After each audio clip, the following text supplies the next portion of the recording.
Muy buenas tardes a todos y a todas. El Centro de Espiritualidad Purísima de los Vázquez ha organizado una serie de 4 conversatorios en los que se desea abordar temáticas relacionadas con la Virgen María, su presencia en las Sagradas Escrituras, la espiritualidad popular y los santuarios. Mi nombre es Daniela Calcia, directora del área de formación de nuestra diócesis de Valparaíso, y hoy día los estaré acompañando en este conversatorio. El tema que nos convoca hoy es el santuario, lugar bíblico de encuentro con Dios.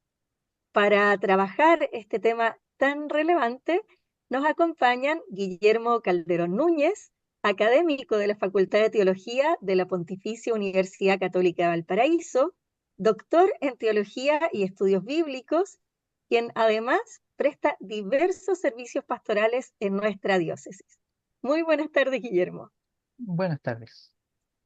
También nos acompaña en este conversatorio Marta Cayo Morales, religiosa de la Compañía del Divino Maestro, oriunda de la Pampa Salitrera, específicamente de la oficina José Francisco Vergara, y Marta posee estudios en la Universidad Católica del Norte, logrando el título de ingeniero en ejecución en electrónica, licenciada en educación y magíster en teología pastoral.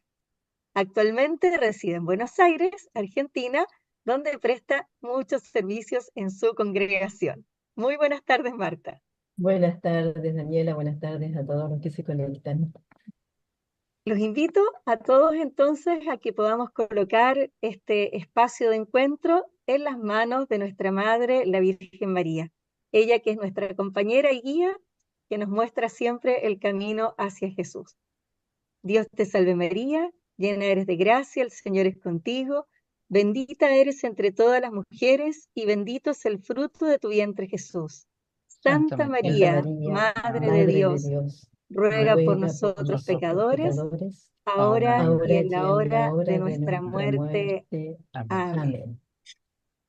Guillermo, Marta, todo suyo este encuentro. Gracias, Daniela.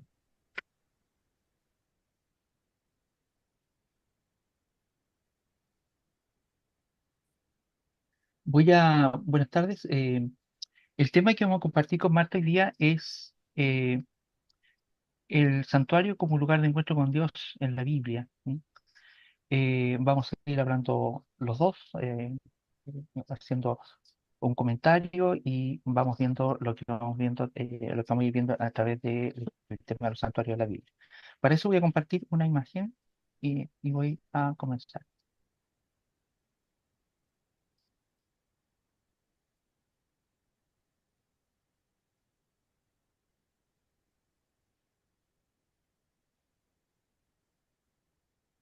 Aquí estamos. El santuario en la Biblia, lugar de encuentro con Dios. Un aspecto importantísimo en la Biblia, y lo vemos desde la época de los patriarcas y antes, incluso en Medio Oriente antiguo, es el tema del territorio sagrado. El territorio sagrado ha estado instalado en la religión humana, podríamos decir, siempre los seres humanos reservaron espacios para lo sagrado. Eh, ¿Por qué se hace esto? Vamos a concentrarnos en en las religiones semíticas, o sea, las religiones del Medio Oriente. La religión semítica es un concepto fundamental que abarca no solo el lugar específico donde se celebra el culto, como el altar o el santuario, sino también el espacio circundante que se considera sagrado. Y ahí tenemos el monte Hebrón abajo, ¿sí? Si uno mira la Biblia, en el mundo de Israel se ve, era un espacio, lo que circundaba este espacio era sagrado. Y ahí arriba tenemos la Kabá que está en la Meca, que también los alrededores de la Kabá también están considerados espacios sagrados. Este es el lugar santo y sagrado del mundo del Islam. Eh,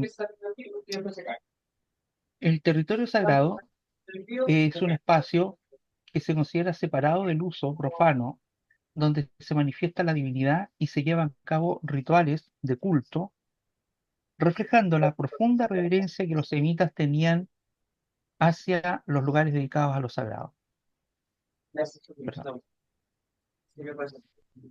Los santuarios suelen estar precedidos por un gran patio o recinto sagrado que puede estar cerrado por un perímetro, este tipo de exposición es común en los santuarios semíticos del Medio Oriente y refleja la importancia de limitar este espacio. En los territorios sagrados existen prohibiciones sobre las actividades como cazar, cortar árboles, y se requiere que las personas realicen ciertos ritos de sacralización antes de entrar al territorio sagrado. Y esto lo recuerda Éxodo 3:5, donde dice, dijo Dios, no te acerques, date las sandalias de los pies, pues el sitio que pisas es terreno sagrado, que le dice a Moisés. Acá tenemos el santuario, Marta. Y justamente, ¿no? El que nos convoca en esta oportunidad es territorio sagrado. ¿Ya? Y,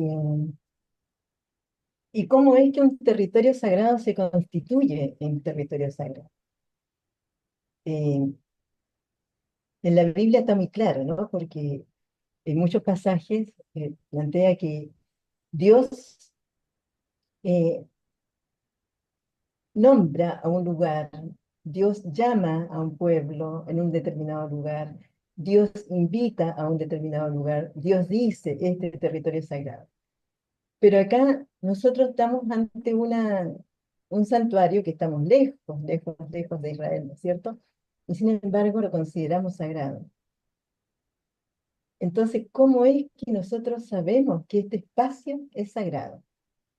Y aquí le pedimos ayuda a algunos teólogos para que nos ayuden en esta reflexión y voy a hacer uso de las palabras de Fernando Boasso, ¿ya? Un sacerdote jesuita, que ya en 1981 estaba a raíz de toda la reflexión que se dio después de Medellín en América Latina y durante Puebla y todo este tiempo en el que la teología latinoamericana tuvo tanto desarrollo, esta mirada de la teología hacia el pueblo y de una manera respetuosa y de una manera atenta también, como descubriendo eh, en el pueblo también signos de la presencia de Dios.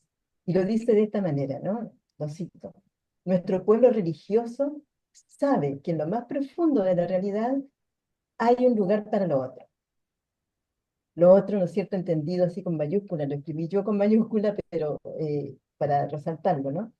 Eh, lo otro como lo trascendente, lo que está más allá, lo que nos da el ser.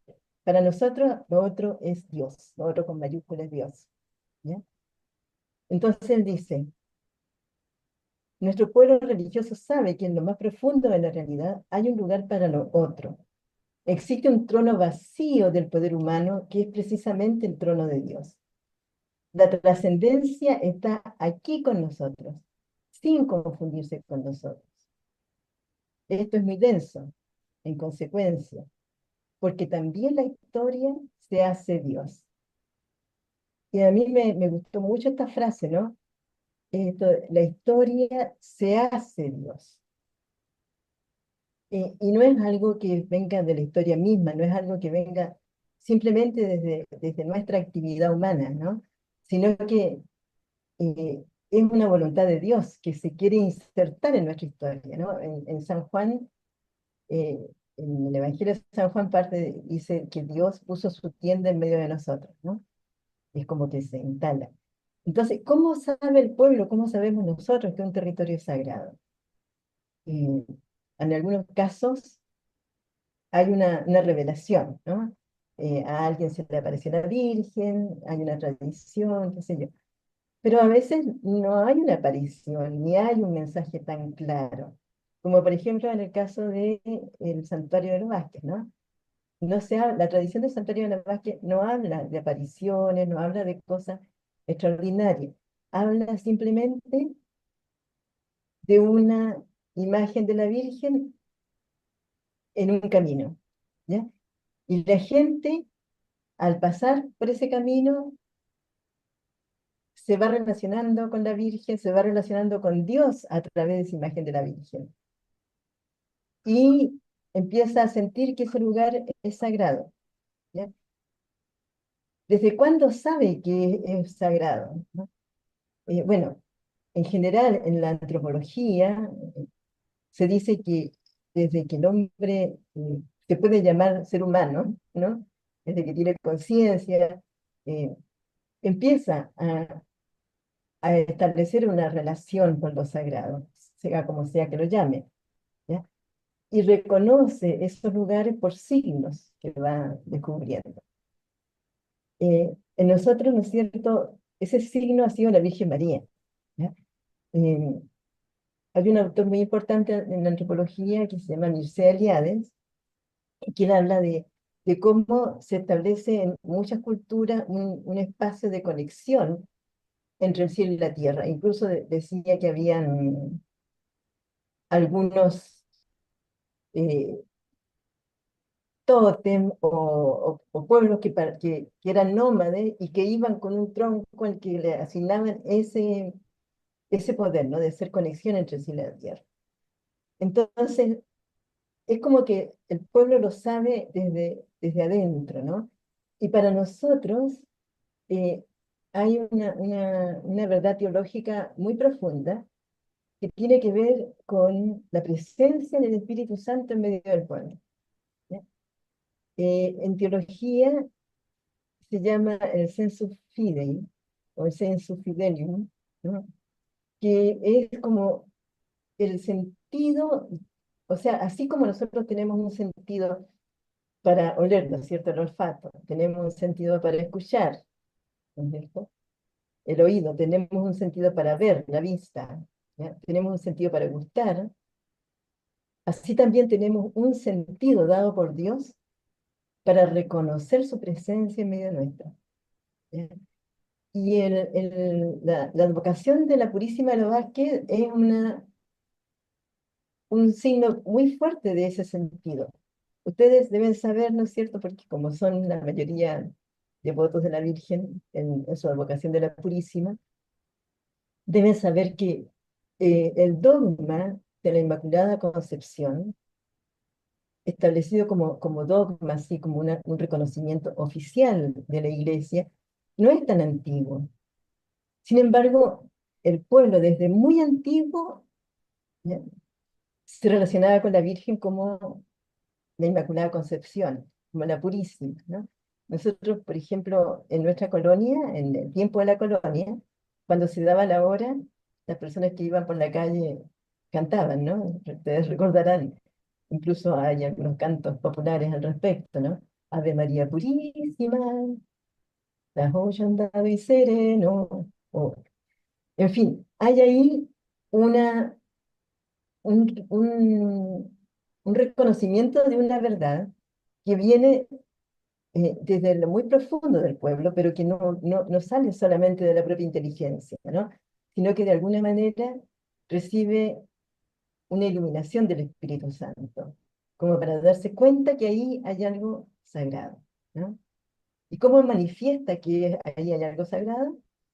A través de la concurrencia, por ejemplo, a ese lugar, a ese espacio. O sea, no es casualidad de que la gente empezó a acudir a esa imagen, que se detuvo a rezarle, que se detuvo a pedirle, que ponía ahí ese trajinar, ¿no es cierto?, entre el paraíso y la capital, tal vez, o en su deambular, ponía a los pies de la Virgen esa situación, ¿eh? Y eso fue lo que validó ese espacio como espacio sagrado, ¿no?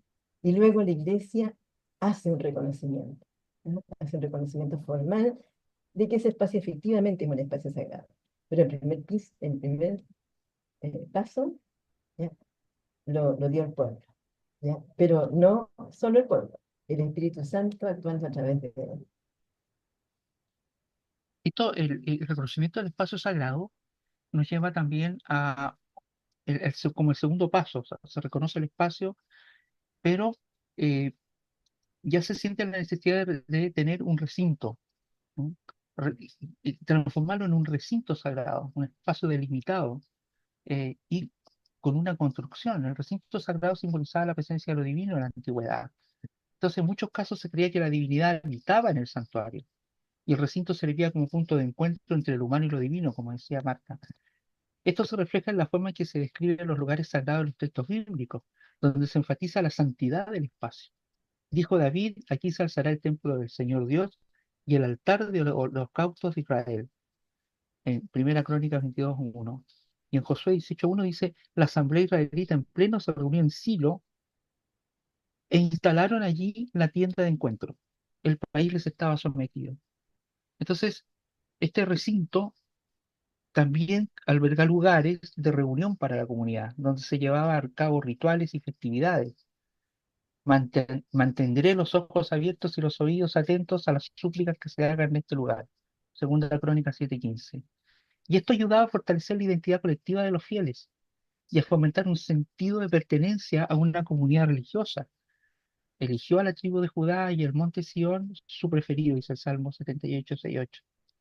La existencia de un recinto sagrado también implicaba la regulación de la conducta de los fieles, lo cual reflejaba la necesidad de mantener la sacralidad del espacio y asegurarse de que se respetara su carácter sagrado. En Levítico dice, yo mismo me enfrentaré con él y lo extirparé del pueblo por haber entregado un hijo suyo a Moloc, un sacrificio a los dioses, manchando mi santuario y profanando mi nombre santo. Es decir, eh, había también que observar cierta conducta, no se podía hacer cualquier cosa en el santuario, ¿no?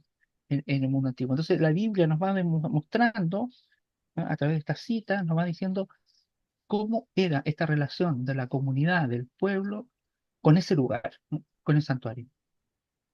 Profesor Entonces, Guillermo, ¿sí? disculpe que le interrumpe, pero me parece tremendamente importante lo que usted ha presentado recién, en el sentido de que el santuario no tan solo tiene una dimensión de vincularnos con Dios de una forma como intimista, sino que también nos provoca este sentido comunitario. Es la comunidad a la que se reúne, la comunidad a la que se congrega, y eso yo creo que tiene un sentido muy importante para lo que es la fe, o sea, esta vinculación profunda con Dios que nos abre también a este sentido colectivo, a este sentido comunitario de la fe. Exacto, un lugar de encuentro. Y eso justamente en la lámina siguiente lo vemos, la pregunta que Marta plantea, por ejemplo, dice, ¿por qué sentimos la necesidad de construir un templo? ¿No bastaba con una imagen de la Virgen a borde del camino? Mm. Marta, Claro. Eh, y empieza a haber una cuestión práctica, ¿no es cierto? O sea, mucha gente iba, mucha gente iba. Y ahí, primero un galponcito, ¿no es cierto? Pero después, eh, no, hagamos una capilla y hagamos una iglesia. Y bueno, las vicisitudes de nuestro territorio hacen difícil mantener esos espacios, esas construcciones por los terremotos, qué sé yo, pero no nos damos por vencidos, ¿no? Y finalmente eh, sentimos la necesidad de construir un templo que sea realmente visible, ¿no? Que sea un hito, un signo para todos. Y también algo que sintamos que es nuestra casa, ¿ya? Nosotros, cuando llegamos al templo, no vamos simplemente a un lugar donde pasamos, ¿no? Rezamos, nos comunicamos con Dios y nos vamos. No, es un lugar donde nos sentimos también familia, ¿no? Y en el templo, en torno al templo, se va construyendo la comunidad, ¿no? Eh, Nosotros tenemos muchas veces la experiencia de que tenemos en alguna población, en algún sector, una pequeña capilla, y que decimos, no, hay que hacer una capilla más grande porque ya no cabemos, o porque necesitamos que se muestre, que se vea y que sea bonita. Y eso empezamos a trabajar, empezamos a hacer distintas actividades para lograr ese objetivo. Y esas mismas actividades van construyendo la comunidad, ¿no? Entonces, eh, hacen todas esas acciones van haciendo que la comunidad se vaya constituyendo. Y ahí empieza a ser, ¿no es cierto?, el santuario, ese templo, empieza a ser lo que este autor, ya un clásico, ¿no?, de la antropología, de la religión, habla como ombligo del mundo, ¿ya? Es el centro de gravedad de la vida. Entonces, si es el centro de gravedad de la vida, no puede ser de cualquier manera. Tiene que ser hermoso, tiene que mostrar esa importancia. Y por lo tanto tiene que ser también un signo visible para todos de que ahí preside Dios. ¿Ya? Y cuando dice el ombligo del mundo, también es el origen del mundo como sentido, ¿no? O sea, origen del cosmos. El cosmos, cuando pensamos en el cosmos, es como algo ordenado, ¿no? Cuando pensamos en la creación, ¿no es cierto? Era algo informe, ¿no es cierto? Y Dios llama a todas las cosas y las ordena, ¿ah? Y genera lo que nosotros llamamos la creación, ¿no? Algo ordenado. Y por lo tanto, también en el santuario se ordena nuestra vida. eh, Se ordena en forma personal, pero también en forma comunitaria. Y da sentido a cada uno de los pasos que vamos dando en torno al santuario, pero también en la vida cotidiana, ¿no? Y por otro lado, también se muestra como una meta, ¿ya? Y en lo Vázquez es muy claro eso, ¿no es cierto? Porque la gente camina hacia un santuario, pero también en general se camina hacia el santuario, se va en peregrinación. Lo vemos en Andacoya, lo vemos en Aiquina, lo vemos en Yumbel, lo vemos en La Tirana, lo vemos en Las Peñas. Entonces, se visualiza también como una meta y esa meta tiene que ser visible, tiene que verse. No es solamente una idea, sino que es algo muy concreto, ¿ya? Y por otro lado, también ahí, en ese espacio sagrado donde el templo preside ese espacio, eh, se vive plenamente todo lo que esperamos, ¿no? Para esta vida y para la futura, ¿no?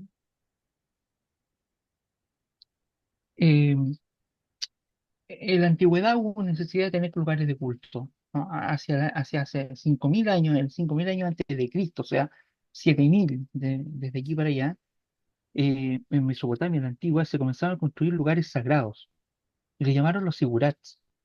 ¿Por qué explico lo de los sigurats? Porque son los lugares, templos, llamemos así, sagrados más antiguos que se conocen, por lo menos acá en este lado del mundo.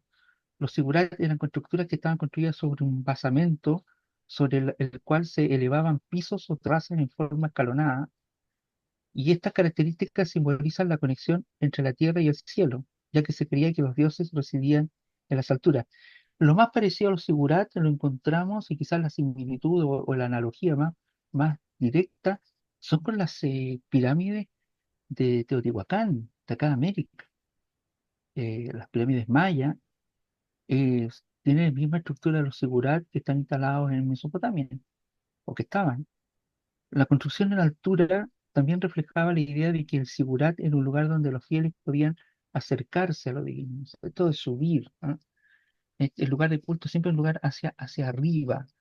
Eh, Ahora, ahí tenemos un sigurat, y esa estructura tenían, ahí tenemos el esquema de un sigurat, con unas escalinatas de acceso muy grandes por los costados y por el frente, y arriba del todo, estaba el santuario consagrado al dios. Hay tres terrazas en las cuales se realizaban distintos tipos de cultos. Y a la izquierda, ese es el sigurat de Ur, un sigurat que hoy día está todavía ahí, lo desenterraron en el desierto. En Ur, fíjense, en Ur, la tierra de Abraham, ahí el sigurat. ¿Y por qué hablo también de sigurat? Porque ahí hay un sigurat en Irán, o sea, no es solo de la zona de Mesopotamia, sino que también más allá, también hay ruinas de sigurat. Y cuando escuchamos el relato de la Torre de Babel, el Sigurat de Babilonia, conocido como el Etemanquí, es famoso por haber inspirado la historia de la Torre de Babel, ¿no? Entonces, cuando se habla de la Torre de Babel, el autor de ese texto tiene que haber estado pensando en la construcción del Sigurat.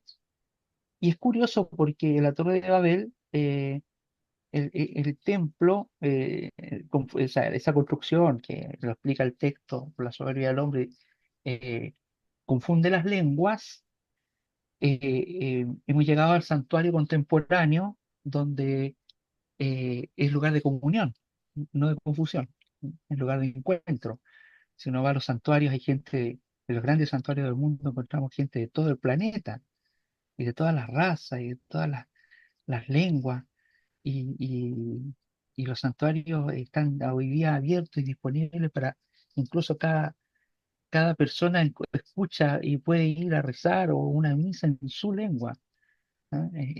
Justamente es todo lo contrario a lo que en ese momento el hombre quiso hacer y Dios le confundió la lengua porque quería llegar arriba, ¿ah? Hacia el Dios. Eh, entonces, eh, aquí tenemos el santuario de los Vázquez en la carretera y Marta nos va a contar, hacer una reflexión respecto a esto del lugar, del santuario que congrega, que reúne. Fíjense ustedes, es en un camino, ¿no? Al borde de un camino. Y, y no es casual esto, ¿no? Que sea al borde de un camino. Pensemos, a mí me remite mucho a Emaús, ¿no? A los peregrinos de Emaús. ¿Ya?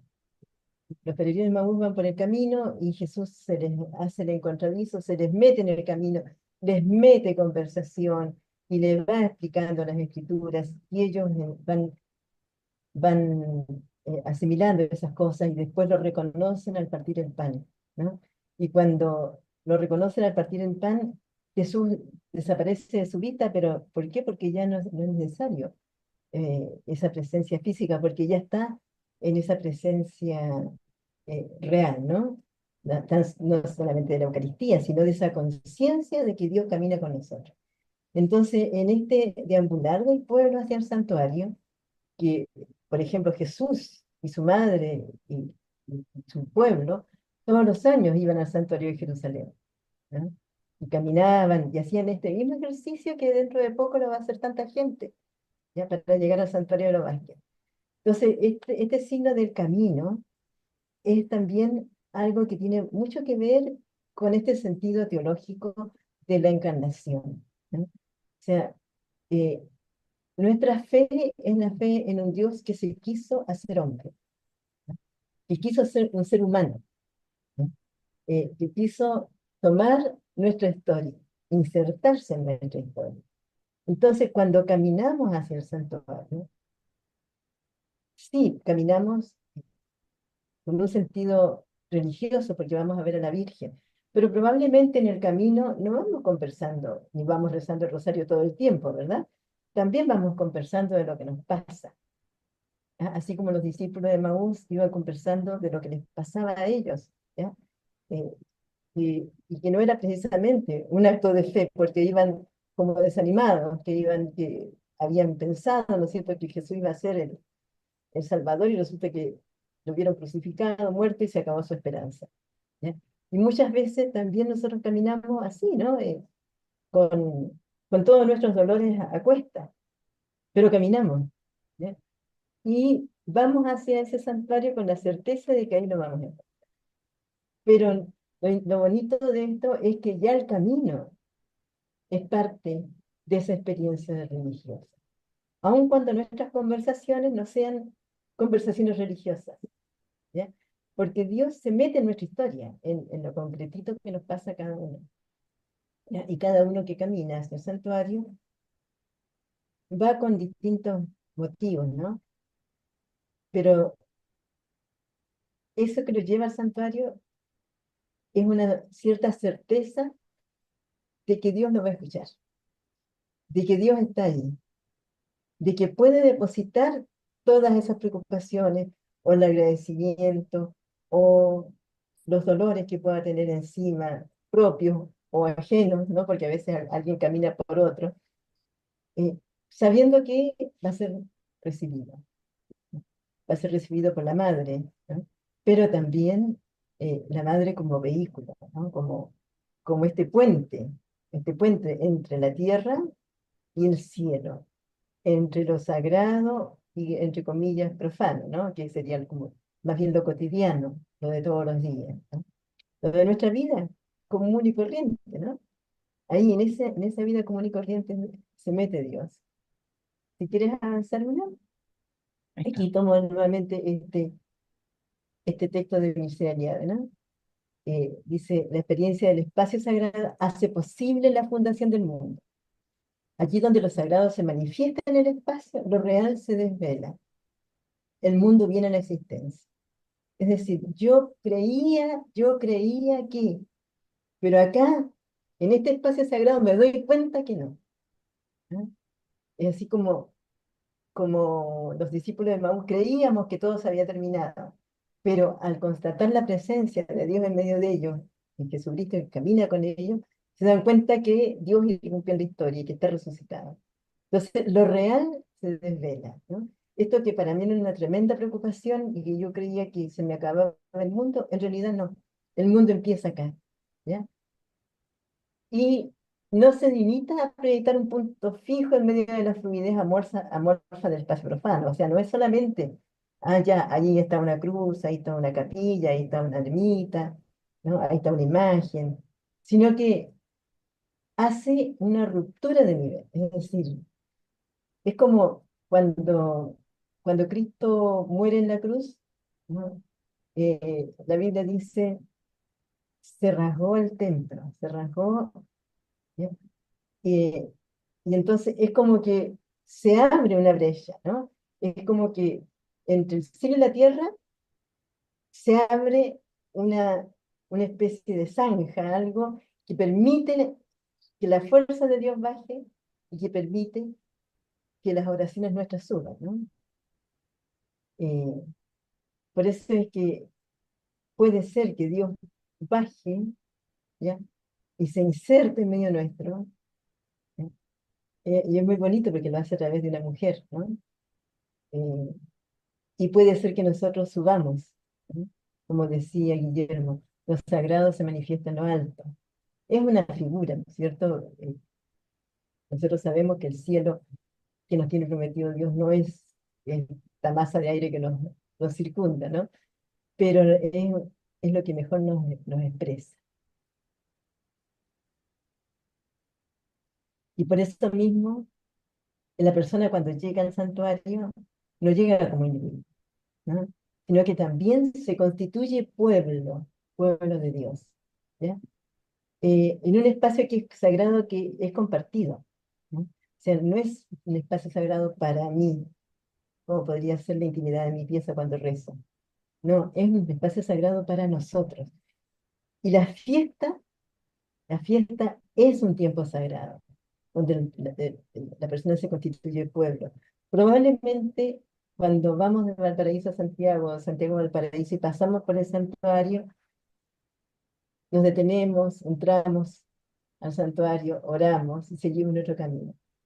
Pero la densidad que tiene hacer ese mismo gesto cuando estamos en el tiempo de la fiesta, tiene absolutamente otra connotación, ¿ya? Nos pasan cosas distintas, ¿ya? A mí me pasan cosas distintas cuando estoy en la Tirana, ¿no? Yo soy nortina, por lo tanto, soy tiraneña. eh, pero en ese espacio, en ese tiempo sagrado de la fiesta, yo no soy la misma. Yo soy como renovada, como que empiezo de nuevo todo, ¿ya? Y son muchos los símbolos que son puestos en acción, ¿ya? O sea, acá yo distingo entre acción personal y acción individual, ¿ya? O sea, si bien es cierto, mi relación con Dios es personal, pero no es individualista, ¿ya? Porque yo me relaciono con Dios como hija, ¿ya? Y como hija me reconozco hermana. eh, y por lo tanto, como hermana me reconozco no un individuo solo, ¿no? Sino que vivo esta fe en medio de un pueblo que camina, ¿ya? Muchas veces lo cantamos así, ¿no es cierto? Un pueblo que camina con un sentir común, ¿ya? Y por eso nos hace comunidad, ¿ya? Y que a la vez es colectiva, una acción colectiva, vamos caminando todos juntos.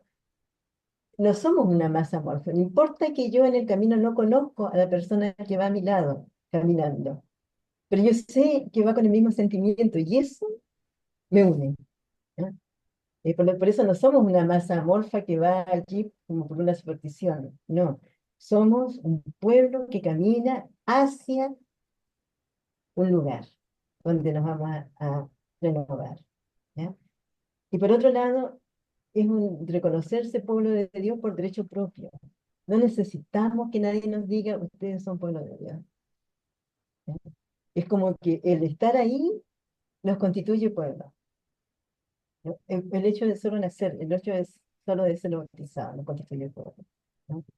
No tenemos que pedirle permiso a nadie. Hermana Marta, y en eso, que usted explica tiene tanto que ver con lo sinodal, ¿verdad? Esto que caminamos todos juntos como pueblo de Dios, en lo diverso de nuestros servicios, ministerios, carismas, pero caminamos juntos con este sentido de pueblo. Por Sí, eso que el sentido también de los santuarios tiene mucho que ver con esto sinodal, quizás esto de caminar juntos en la diversidad pero con este sentido de pueblo que caminamos hacia Dios. exacto, ¿no? Porque sínodo significa eso, camino. Ujú, ¿No? claro. Y lo otro es que también es como que a lo mejor, a lo mejor no soy tan, como te dijera yo, tan rigurosa en mi vida cristiana. A lo mejor no voy todos los domingos a misa, aunque debiera, ¿no? A lo mejor no participo tanto en la comunidad, ¿ya? Pero a través de estas acciones yo voy encontrando mi lugar espiritual, ¿no? Y a través de esto voy descubriendo la necesidad de ser parte de la comunidad. Eh, Voy encontrando un lugar en esta comunidad, ¿no? Y bueno, y el trabajo pastoral, ¿no es cierto?, de todos los agentes pastorales y de todos los laicos, es ir generando esos espacios de acogida para que esas personas que van descubriendo esa necesidad puedan realizarla, ¿no? Así es.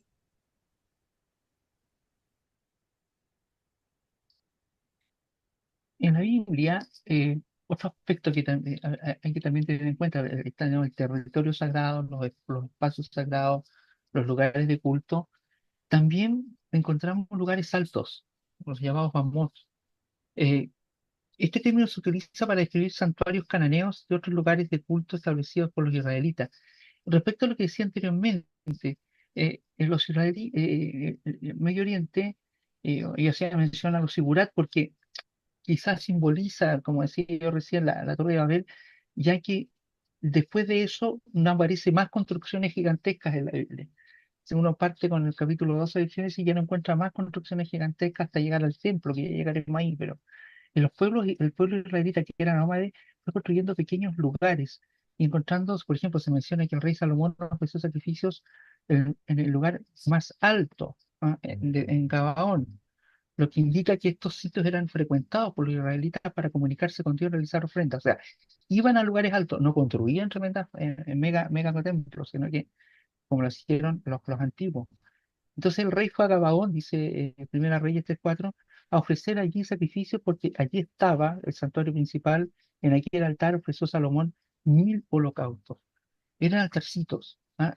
Piensen ustedes por los nómades que después se van instalando, en este caso ya estaban instalados, eran reinos. Entonces, con el tiempo, los lugares altos se consideraron problemáticos porque se asociaron a prácticas idolátricas de ocultos extranjeros, ocultos cananeos. Por tanto, la Biblia menciona que Dios destruirá estos lugares altos como parte de un juicio contra la idolatría.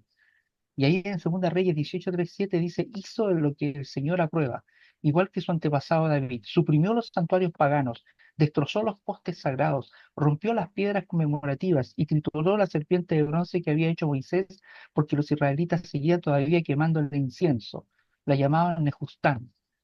Puso su confianza en el Señor, Dios de Israel, y no tuvo comparación con ninguno de los reyes que hubo en Judá antes o después de él. Se adhirió al Señor sin apartarse de él y cumplió los mandamientos que el Señor había dado a Moisés.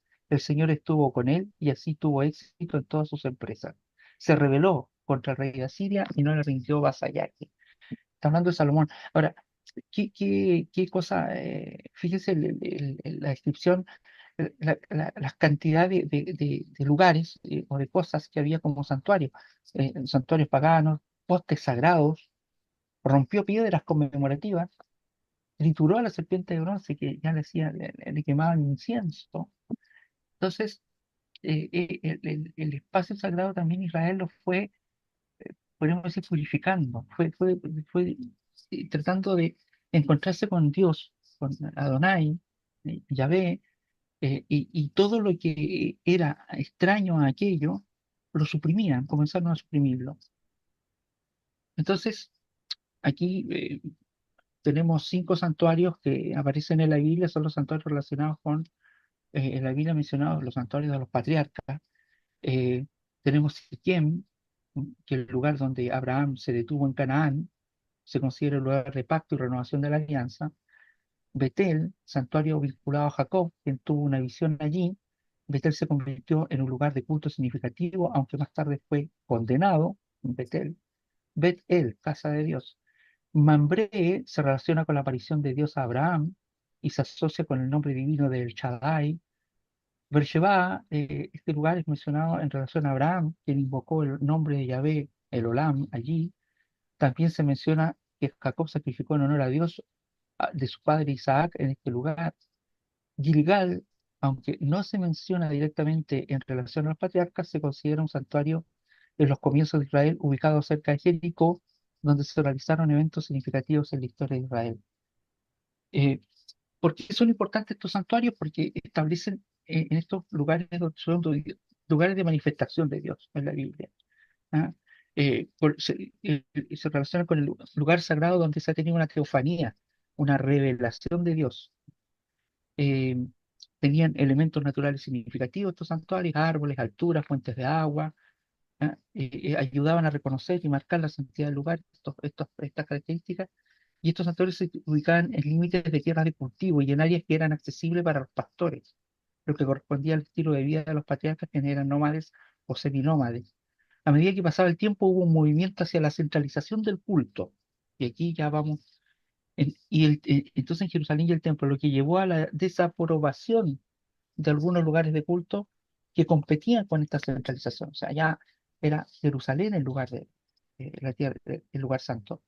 Entonces los santuarios patriarcales, al ser lugares de culto antiguo, eran vistos como amenaza de una unificación religiosa. O sea, la unificación religiosa de Israel tenía que dejar atrás o tenía que desplazar y olvidarse de estos santuarios patriarcales para centrarse en Jerusalén. Entonces, esta diversidad de santuarios, nosotros, viniendo a la actualidad, la vemos también en América Latina y Marta nos va a explicar esta parte. Claro. Aquí hay algo que recogemos, ¿no es cierto? Porque América Latina es muy diversa, ¿no? Es muy, muy diversa. Sin embargo, hay algo en común, ¿no? Que hay santuarios en distintos lugares y estos santuarios son expresión de encuentro de varias culturas. Si bien es cierto, hoy día valoramos el aporte, ¿no es cierto?, de la cultura eh, europea, especialmente la española, la portuguesa, pero también otras culturas europeas que estuvieron en el origen de la América más moderna, ¿no? Sin embargo, ya existía en América Latina un sentido religioso, un sentido de Dios. ¿Ya? Y por lo tanto, en las culturas autóctonas había una conciencia de que el ser humano se relacionaba con un otro más allá. ¿No? Guillermo nos habló de las pirámides, ¿no es cierto?, de la cultura náhuatl, de la cultura maya. Y también pensamos en lo que significa el arraigo con la tierra. ¿Ah? Eh, Fíjense ustedes que en muchos, especialmente en el mundo andino, esta relación con lo sagrado también se da con la tierra, con la madre tierra, con la Pachamama, o como se le quiera llamar. ¿Ya? Y por otro lado, también tenemos la realidad de la esclavitud. O sea, eh, fue muy terrible esta experiencia de gente, de personas que fueron sacadas de sus medios, de sus ámbitos y llevadas como esclavos a través del océano y traídos acá a América y, y sometidos a esclavitud, ¿no? También la población indígena fue sometida a esclavitud. En medio de esas situaciones como complicadas, como un poquito dentro también de lo que es el pecado, ¿no? Así como en la Biblia también vemos cómo el pueblo muchas veces se aleja de lo que Dios quiere, de lo que Dios ha pensado como felicidad para el ser humano, y, y se hace necesario volver a purificar, ¿cierto?, la relación con Dios por esos pecados. Acá en América también, ¿no? Sin embargo, Dios no abandona al pueblo. Y en esa misma vida, ¿cierto?, turbulenta, triste, eh, en esa misma vida se encarga también de manifestarse, ¿no? Pero se manifiesta de un modo que va reflejando lo que está pasando en la realidad, siempre en un sentido de encarnación, ¿eh? Dios asume nuestra realidad, Dios asume nuestra historia. Y por eso mismo también los santuarios en América Latina son reflejo de la vida política, social, económica de la época en que surgen esos santuarios. Y normalmente, ¿ya?, lo hacen mostrando la devoción de Dios por los más empobrecidos, por los esclavizados, por los sacrificados, por los mirados en nada. Siempre el mensaje, cuando hay una aparición de la Virgen, es a alguien humilde, ¿no? Alguien que está sufriendo, ¿no? Y ligado, no lo saca de su actividad, ¿no? Sino que dentro de su actividad, a los pastores, ¿no es cierto?, en su vida pastoril, a los mineros en el socavón de la mina, ¿no? Eh, el- por ejemplo, a los pescadores, ¿no? Con esta imagen que se aparece en el mar, ¿no? Y por lo tanto también el santuario, que estos espacios, ¿no es cierto?, que esas apariciones o ese encuentro de una imagen o ese reconocer que en esta imagen hay un lugar para comunicarme con Dios, eh, donde se hace visible que Dios quiere quedarse con nosotros, ¿no? Eh, y también eh, la materialidad del santuario, o sea, el hecho de que sea algo concreto, ¿no? No es simplemente una vivencia espiritual, es también algo muy concreto, un espacio, un templo, algo construido por nosotros, una imagen de la Virgen. Esa materialidad nos habla también de esa voluntad de Dios de encarnación, ¿eh? Porque se pone a nuestra altura, ¿eh? Es como que cuando una vez una persona me decía, Dios es como cuando un papá o una mamá quiere hablar con su hijo y se agacha y le habla en el lenguaje que el niño puede entender, ¿no? Y después cuando es adulto es una conversación de adulto, pero cuando es niño le habla con cariño, con delicadeza, con imágenes, con juegos que el niño puede entender. Y de la misma manera también Dios nos habla a nosotros en nuestro lenguaje, ¿no? En el lenguaje que nosotros podemos entender. Y a veces lo hace a través de esta materialidad, ¿no? Lo concreto. Y por eso mismo los católicos decimos, las imágenes no son para nosotros, Dios, ¿ya? La imagen de la Virgen no es una diosa, no, pero a mí me acerca a Dios, a mí me lo hace presente, porque Dios ha elegido hablarme desde ese lenguaje.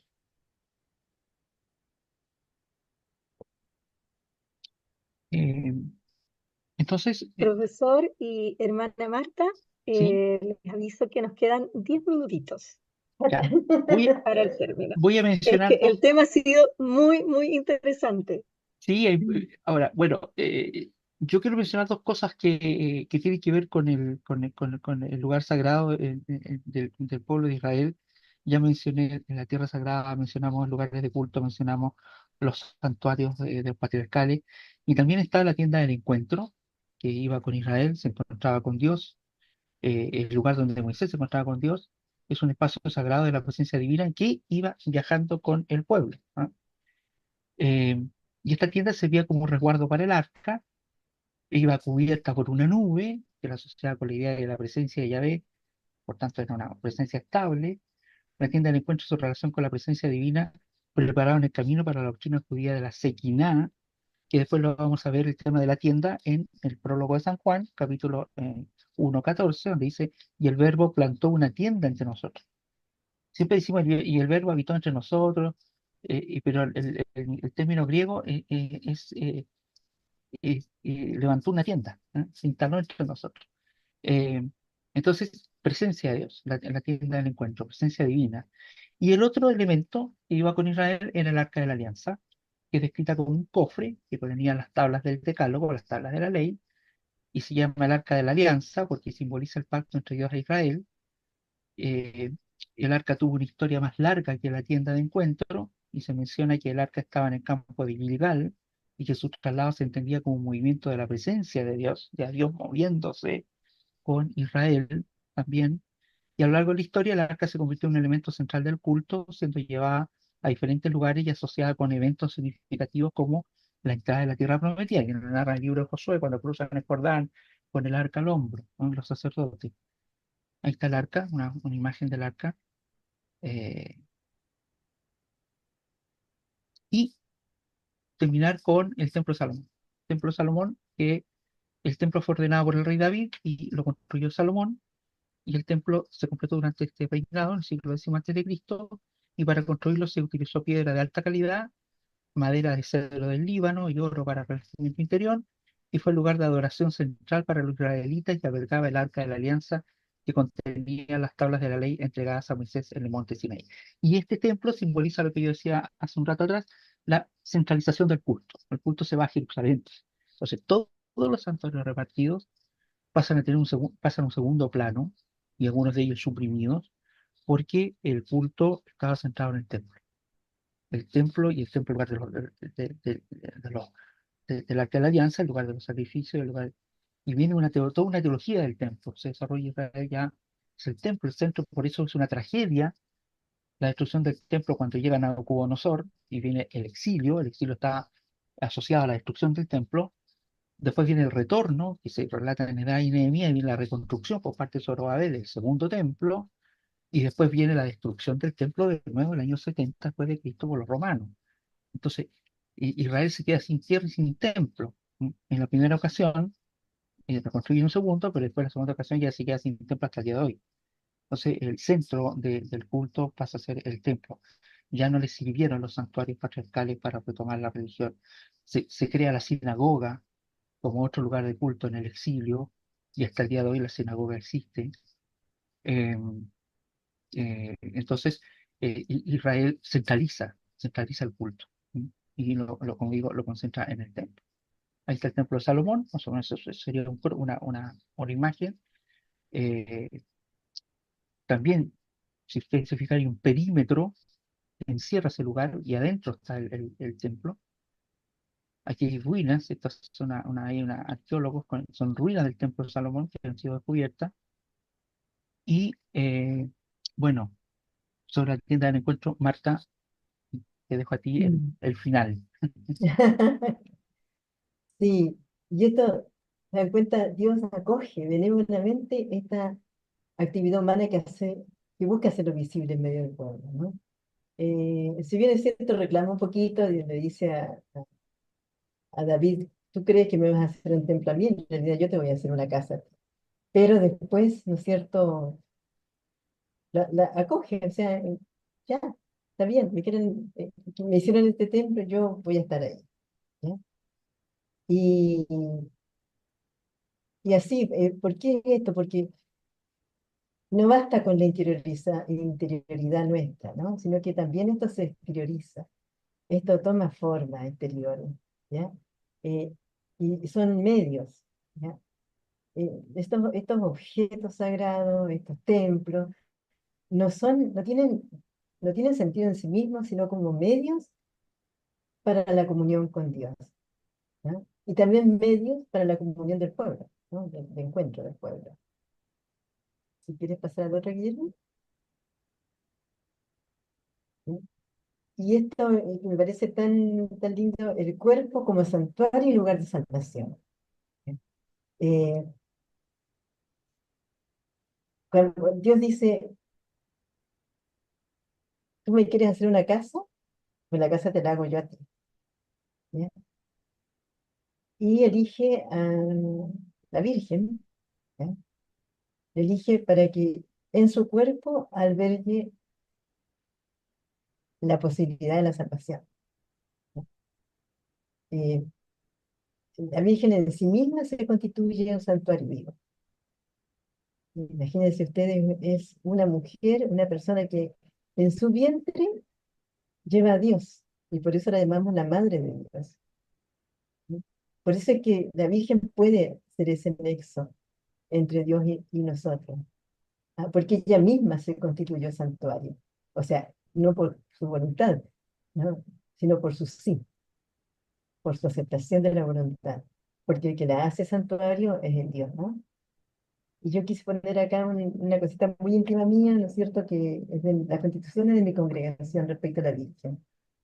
Dice que esta mujer recibió en su seno la palabra, la guardó en su silencio interior, la concibió en su obediencia y hecha carne de su carne virginal la entregó a los hombres.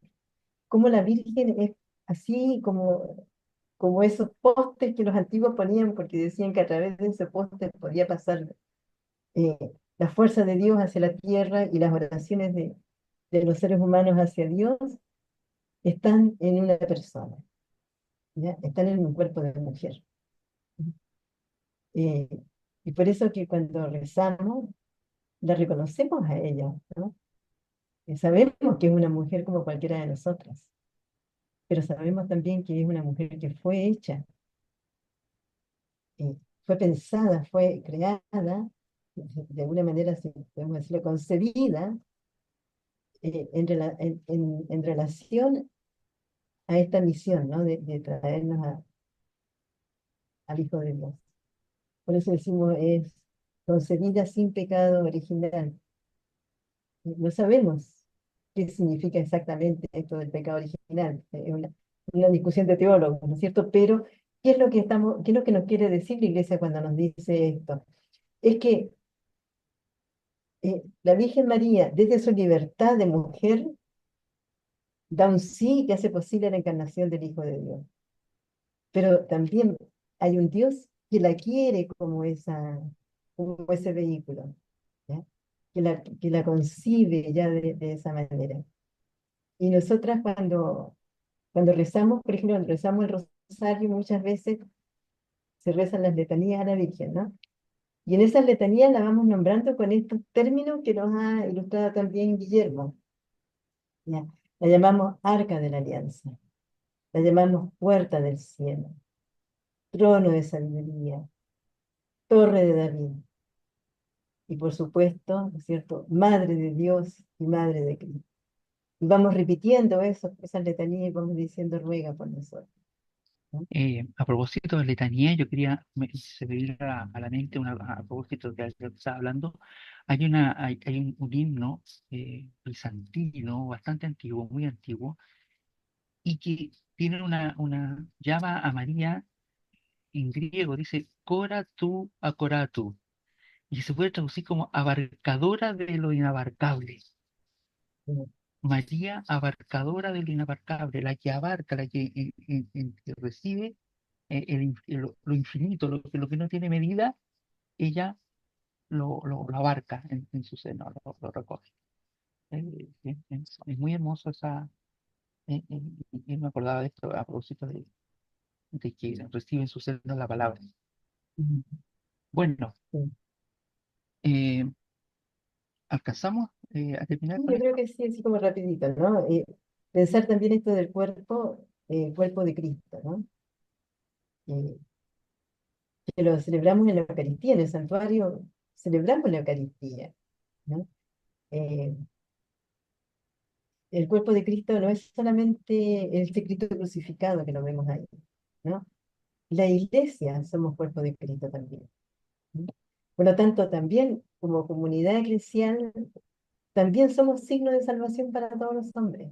O sea, también nosotros caminando juntos hacia el santuario, también nos constituimos como santuario, en el sentido de que somos capaces, con ese solo signo exterior, de mostrar a todos los demás seres humanos que nos ven, que nos contemplan, es que Dios reside en medio de su pueblo. este Dios que se queda para siempre con nosotros, ¿no? Querida hermana Marta, querido profesor Guillermo, queremos agradecerles profundamente por este espacio que nos han brindado, en el cual hemos podido profundizar en la importancia de los santuarios como un lugar bíblico de encuentro con Dios. Todo lo que nos han compartido, sin duda que va a enriquecer muchísimo nuestro caminar como cristianos en estos días que nos queda tan poquitito para celebrar la fiesta de Nuestra Purísima de los Vázquez. Así que muchísimas gracias, hermana Marta, muchísimas gracias, profesor Guillermo. Muchas gracias por invitarnos. Ha sido realmente muy lindo poder trabajar con Guillermo este tema y poder compartirlo. Sí, Bueno, sin duda nos faltó tiempo porque es un tema siempre muy falta hermoso, tiempo, muy importante. siempre falta tiempo, así que Siempre falta tiempo. mm, un hecho de Queremos la causa. agradecer. Sí, así es. También queremos agradecer al Obispado de Valparaíso, al Santuario Purísima de los Vázquez, a la Pontificia Universidad Católica de Valparaíso y a la Universidad Católica del Norte, que nos regalan este espacio tan importante como son estos conversatorios para profundizar en nuestra fe y tener estos espacios de encuentro. Les recuerdo que y quedamos todos invitados para que el día miércoles 4 de diciembre, cuando ya los peregrinos se van a estar preparando para este encuentro con nuestra Madre en el santuario, vamos a tener nuestro último conversatorio y el tema será María, Madre de la Piedad Popular y Danza en la Biblia. Los panelistas serán Ibar Astudillo, académico de la Universidad Católica del Norte, y María Victoria Zamorano, integrante de la Asociación Metropolitana de Bailes Religiosos. Así que quedan todos cordialmente invitados y nuevamente nuestra gratitud a usted, hermana Marta, y profesor Guillermo, por el espacio que nos han brindado hoy día. Muchas gracias. Muchas gracias. Que estén muy bien y nos vemos el próximo miércoles. Nos vemos. Nos vemos.